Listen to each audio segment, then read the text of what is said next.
When a leader passes away, nations often collapse into chaos. Power struggles erupt, ambition takes control. But in 632 CE, in the city of Medina, something extraordinary happened. A community shaken by grief chose stability over division. No crown, no palace, no royal bloodline. Instead, a man known for humility, loyalty, and unwavering faith stepped forward, not to claim power, but to protect unity. This is the story of Abu Bakr, the man who held a fragile nation together when it could have fallen apart forever. The moment of shock. 632 CE. In June 632 CE, the city of Medina was struck by devastating news. The Prophet Muhammad had passed away. For over 2 decades, he had been the spiritual guide, political authority, military commander, and moral compass of the Muslim community. His leadership was not symbolic, it was central to every aspect of society. The shock was so intense that some companions struggled to accept the reality. Among them was Umar ibn al-Khattab, who reportedly declared that the Prophet had not died. At that critical moment, Abu Bakr entered the mosque, addressed the community, and recited a verse reminding them that Muhammad was a messenger, and that all messengers before him had passed away. That speech stabilized the emotional chaos. It shifted focus from grief to responsibility. The selection at Saqifa leadership could not remain vacant. Representatives of the Ansar, the helpers of Medina, gathered at Saqifa to discuss who should lead. They had sheltered the Muslims and felt they had a legitimate claim to leadership. When the Muhajirun, the Meccan emigrants, learned of the meeting, Abu Bakr, Umar, and others went to join the discussion. What followed was not a hereditary appointment nor a coronation. It was consultation, shura. Abu Bakr proposed either Umar ibn al-Khattab or Abu Ubaidah ibn al-Jarrah for leadership. But Umar took Abu Bakr's hand and pledged allegiance to him instead, citing his closeness to the Prophet and his leadership in prayer during the Prophet's final illness. Others followed. Thus, Abu Bakr became the first Caliph, meaning successor in political and administrative leadership, not a prophet. Immediate crisis. The Ridda Wars. The unity of Arabia was fragile. Within weeks, multiple tribes renounced their allegiance to Medina. Some refused to pay zakat, arguing it had been a personal pledge to Muhammad, not to a central state. Others followed individuals who claimed prophethood, including Musaylima in Central Arabia. These uprisings became known as the Ridda Wars, the Wars of Apostasy. Many senior companions advised caution. They feared the community was too weak for military confrontation, but Abu Bakr disagreed firmly. He declared, "By Allah, if they withhold from me even a rope they used to give to the messenger of Allah, I will fight them for it." For Abu Bakr, zakat was not merely charity. It symbolized political unity and shared obligation. If tribes could separate prayer from taxation, the entire structure of the new society would collapse.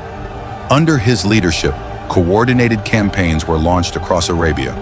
The most decisive battle occurred at Yamama against Musaylima's forces. The fighting was intense and many memorizers of the Qur'an were killed. But within roughly a year, the rebellions were suppressed. Arabia was unified again, this time under a centralized state that had survived its first existential crisis. Preservation of the Qur'an. The Battle of Yamama created a new concern. With many Qur'an memorizers, Hufaz, killed in combat, there was fear that portions of the revelation could be lost if similar losses continued. Umar urged Abu Bakr to authorize the collection of the Qur'an into a single written manuscript. Initially hesitant, since the Prophet had not compiled it into one volume during his lifetime, Abu Bakr eventually agreed after recognizing the necessity. Zayd ibn Thabit was appointed to lead the effort. He gathered written fragments, parchments, bones, and verified memorization from reliable witnesses. The result was the first compiled manuscript of the Qur'an, preserved for future generations. This was not innovation in belief, it was preservation of revelation. Simplicity in power. Unlike emperors of his time, Abu Bakr did not surround himself with luxury. He lived in a modest house. He had no palace, no throne room, no royal guards blocking public access. Historical accounts describe him walking through Medina's markets, remaining available to ordinary citizens. He initially continued his trade in the marketplace even after becoming Caliph, until companions insisted he accept a modest stipend from the public treasury so he could focus fully on governance. One narration describes him continuing to milk goats for families in Medina, even after assuming leadership, demonstrating that authority, in his view, did not elevate a person above service. First steps beyond Arabia. While restoring internal stability, Abu Bakr also confronted external threats. To the north and east lay two superpowers, the Byzantine Empire, the Sasanian Persian Empire.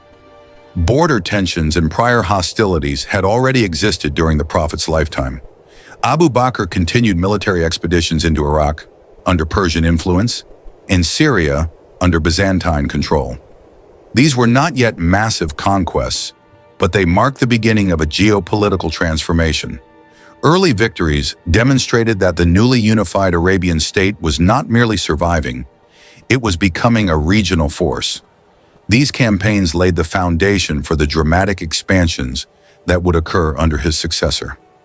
Governance and administration. Abu Bakr established key principles of governance: consultation with senior companions, accountability and leadership, clear separation between prophetic authority and political authority, emphasis on justice and equal application of law.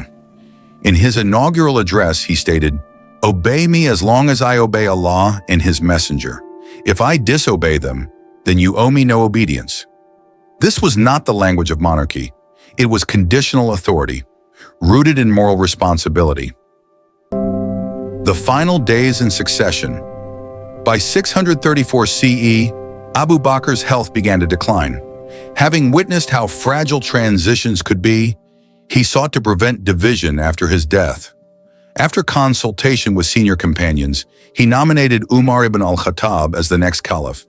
The nomination was publicly read and accepted, ensuring continuity and preventing political fragmentation. When Abu Bakr passed away in August 634 CE, the situation was vastly different from the chaos of 632. Arabia was unified. Rebellions had ended. The Qur'an had been preserved in written form. Administrative foundations were secure. Expansion beyond Arabia had begun. In just 2 years, he transformed vulnerability into stability. Legacy. Abu Bakr did not build monumental architecture. He did not rule for decades. He did not inherit a fully formed empire. What he inherited was grief, uncertainty, rebellion, and political fragility. What he left behind was unity, structure, preserved scripture, and momentum. His leadership proved that sometimes the greatest historical achievement is not expansion, but preservation. He did not inherit an empire. He protected an idea. In just 2 years, Abu Bakr transformed uncertainty into stability. He confronted rebellion, preserved sacred scripture, initiated expansion, and ensured that leadership would continue peacefully after him. His legacy is not measured in monuments or palaces, but in unity safeguarded at the edge of collapse. The survival of the early Islamic State was not guaranteed. It was secured by conviction, restraint, and decisive leadership. In our next video, we will explore how that foundation enabled an unprecedented era of expansion and reform under Umar ibn al-Khattab, and how his leadership reshaped the map of the ancient world.